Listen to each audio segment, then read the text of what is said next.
Perhaps you feel you've been attacked by an entity, or someone has made a psychic attack on you. How do you protect yourself from this? And how do you stop it happening? Now, you might say, what has this got to do with Kundalini and energy work? Well, it's actually got everything to do with it. Because if you look on social media today, there is all manner of nonsense talking about how to deal with psychic attacks and removing entities. Don't get me wrong, I'm not saying they don't feel very real when they happen. But there are two schools of thought here. One, that it is someone else that is attacking you, or an entity attaching themselves to you. And there is another school of thought that says all of these entities, all of these attacks are only part of you, and you create them. Now, I'm not going to go into the bit of which is which and which is right and which is wrong, because it really doesn't matter which is right and which is wrong. You're going to realize this very soon. Whether we manage to connect, and this is very, very interesting, when some people say that you create it yourself, because some people have these energies attached to them. These are very extreme cases, but they actually take on a different persona. It is actually seen as like a personality split or personality disorder. And these people can have, when these things come through, their voice can change, they can speak in different manners, it can be very, very, as though it's a different person. So it's sort of, they've attached, or something has attached to them, perhaps a spirit, a ghost, a memory of the collective consciousness. Again, it doesn't matter what you call them. And then you can have people that just feel drained all the time, or always in bad moods, or so you can understand where both is. Well, if you're just in a bad mood, it's because you're creating it because of your stress. But then with this other form, you see how we get the two different schools of thought here. None of that matters. As long as you do, we can call this one specific thing or three specific things, depending on how we talk about it. If we look at the chakras, the lower three chakras, it says, before you go about opening the lower three chakras on the path of activating your Kundalini, which, okay, in yoga they might not say that, but at the end of the day, that's what all of these practices are about. But you must overcome the root chakra, fear, the sacral chakra, desires, the solar plexus chakra, egoic ideologies, your programming, looking from the perspective of me as in my programming, not me as in my energy, my consciousness, but the dualistic perception that is created by your beliefs and your programming. What is right, what is wrong. That's what we're talking about when we talk about ego and egoic ideologies. Something magical occurs. Talking about entities and psychic attacks.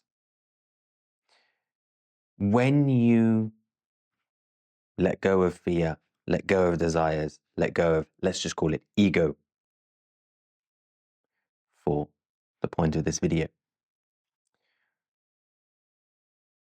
When you get over these three things, nothing can attach to you. No energy, no psychic attack, No, it just can't. If you've got over these things, more or less, and there is a very, very, very strong attack against you, it can still get through. We can use, for example, practices like in the practice of the Golden Dawn practice, the magical practice of the banishing ritual of the lower, I've lost the words for it, sorry, the LBRP, the lower ritual, the lower banishing pentagram ritual, that's the one, yeah. We can use this because what that does, it provides us a point of strength. It's nothing about desire, and it's not coming from an egotistical point of view, and this is why it works. So if you need to do something, go look up the LBRP. There are many videos on YouTube that teach you how to do it. I'm not going to do that here. But that can be a first little step. But when we overcome fear, when we overcome fears, so we are not fearful, most entities or psychic attacks, just with the first one, are literally going to bounce off us. If they're stronger attacks, we do need to let go of the desire, we do need to let go of the egotistical ideologies or the ego. And once we've done that, no attack, no matter how strong it is going to hold. And if it does get a little bite, if it does puncture a little bit of your energy bubble, and you have a slow puncture and energy starts escaping a little, it won't take long for that to seal itself up again with a little bit of energy work, focusing on just triple checking fear, desires, ego, releasing them. Because some of these entities are very strong and they can sort of get back in and trigger one of those things in you again. So you just have to make sure you do the work and let them go. So whether these things come from someone else, something else, or whether they are your own creation, it really doesn't matter once you've let go of these things. Okay, very useful, brilliant, so good to know.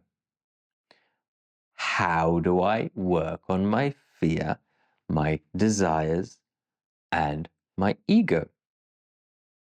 There are many ways to do this. The most well-known one, popularized by Carl Jung, is called shadow work. Shadow work is actually, Carl Jung didn't invent it. It is an evolution of a few different things, but mainly based on a practice that is called Chod, which is an ancient Buddhist practice. Now, the practice of Chod is more energetical when done properly than psychological. Carl Jung turned it into something more psychological. Don't get me wrong, they both work. So you can focus, you can just sit down, not in meditation. Many people misunderstand the word meditation. In contemplation. And you can say, okay, my fears have a voice. Let's call it the voice of fear. So you can sit down in contemplation and say, I allow my voice of fear to come out and talk to me. What is it I fear? Now, you might not have a direct conversation here. This is where this gets a little, but you can suddenly have a rush of feelings, a rush of emotions. And I say a rush of emotions, this rush of emotions could last half a second, but it goes, and it lists them all. With practice, it can come in and slower so you can receive them. So depending on your split-second reaction, you get this list. And then you can say, I wish my voice of fear to come out and talk. So then if we were having a conversation here, and you were like, okay, I'm now speaking from my voice of fear. The first question I'm going to ask you is, who am I talking to? And if your response is, say, me, Briss, Skeed, I'm not talking to the voice of fear. The only answer I can have is, I am the voice of fear, or I am the voice of fear of Skeed. You really have to embody. You really have to invoke, another magical term, that voice of fear. However, instead of invoking that voice of fear, if you feel that's too strong, what we can do is we can evoke exterior to you instead of invoke. And if you have any understanding of magical practices, you'll suddenly see how these relate to non-magical practices, because magical practices are very misunderstood. You can evoke fear. So how do you evoke fear? When you say, okay, I'm sitting here, I'm contemplating. I'm going to take, and this is where Chod comes into play a little, because between shadow work and Chod literally means feeding your demons. So between working in a Western terminology, between Chod and shadow work, we have a practice that is called feeding your demons. Very close to Chod. So say, okay, contemplation, I'm going to take my fear, I'm going to allow it to have its own personality, its own voice, but I'm not going to invoke it in myself, I'm going to evoke it. So in my imagination, I'm going to put a chair in front of me, and I'm going to allow the evocation of my fear to sit in front of me. And then you're going to have a conversation with it. You're not going to fear fear, because you can't fear fear, because if fear is in front of you, you have no fear to fear with. If you fear what is in front of you, the fear is still within you. That's a bit weird, but it should make sense. So then you put fear in front of you and you have a conversation. But you must remember, you must treat your fear with respect. Your fear is there to protect you and keep you safe. It is one of your best friends. So don't reject it. Don't diss it. Don't put it down. Have an honest conversation with it. Talk to it. Now, when I say talk to it, that might be with words. That might be with images in your head. That might be with feelings. It might be with a combination of the three. And work through everything you need to with your fear. And then at the end of the conversation or the end of the contemplation, you have to be, okay, now, fear. Are you willing to take a back seat and still be there? Just in case I stand on the edge of a cliff and look down, I still need to feel fear. It's still a healthy thing in certain situations. Or I still need to be able to fear if I suddenly see a person with a knife chasing me or a lion chasing me, or I still need that fear reaction to get into the fight or flight mode so I can run faster. I say, so fear, are you willing to still be one of my best friends and keep me safe, but take a real backseat and only need it when I am in extreme danger rather than just a slightly stressful situation? Because most of the time we are in stressful situations thanks to all the dopamine rushes and all the nonsense additives in the news of the way people speak and the suspense put into things, and it keeps us stuck in the fight or flight mode. The stresses of work and everyone else's stresses. So within this conversation, say, with all those things in mind that I just said, say, look, don't come out for that stuff. I only need you to come out in extreme situations, as in someone chasing me with a knife. Apart from that, can you just keep protecting me in those situations? Other than that, disappear from my life and see what happens. For some people, it will be immediate.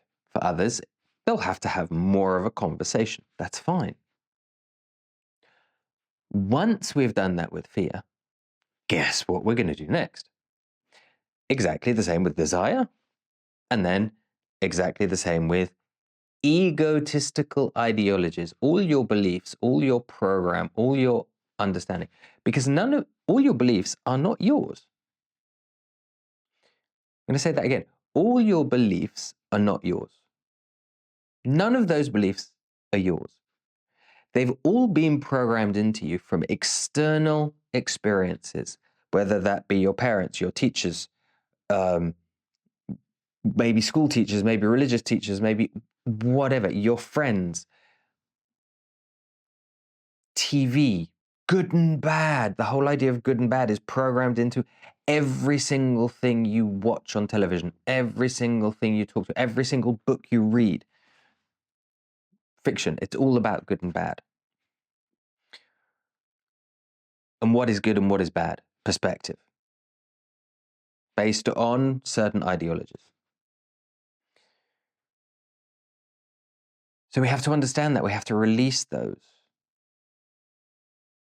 Until we get back to a position. And so with desire, same thing. Our desires, where do our desires come from? Our desires come from our beliefs. Yeah. Those two are very closely entwined. Obviously, fears also come from our beliefs as well. This is what media plays on. This is what politicians play on. Our fear, our desires, and our egoic ideologies.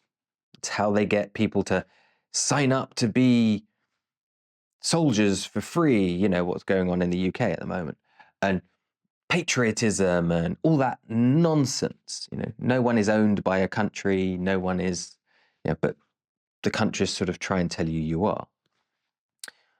No one has a king, no one has a leader, no one rules them. They are their own divine being. Everyone is a divine being. We can say don't know how many people are on the planet right now, but we could say there are, 5 billion people, or we can say there are 5 billion gods and goddesses waiting to be awakened, if only they embrace their true selves. But so you have these conversations and you release fear and you release desires and you release dualistic ideologies and programming and anything to do with, typical things that I've said, patriotism. If you're a patriot, well, what does that mean? The plot of land you happen to be born in because your parents lived there when you were, you then got programmed in that was the best place on earth. Why? Because the geography, because of the politicians, because of the advantages you have in life, and that makes it better than others. Let all of that go. Once we've let go of fear, desires, ideologies, guess what's going to happen if someone tries to attack us, or if entities try to connect with us? They won't be able to. If you've enjoyed this video, leave a comment down below. What do you think? Do you agree? Do you disagree? You're allowed to disagree. Absolutely nothing wrong with that. Perhaps you know some people that might be interested in this video. Share it with them. And of course, by interacting with this video, by subscribing to the channel, by liking the video, by sharing it, by leaving comments, it will enable YouTube to say, hey, this person liked this video, so they're going to give you more of my videos. So by doing that, by liking, by sharing, by commenting, by subscribing, it's going to enable you to get more of my videos and more of my content. So do all of those things, one of those things, a mixture of those things, all of those things, do all of that. And if you want to go deeper into energy work, remember, I offer free group trainings once a month, group trainings weekly, and training sessions in energy work, awakening Kundalini, Shakti, training to be energy healers.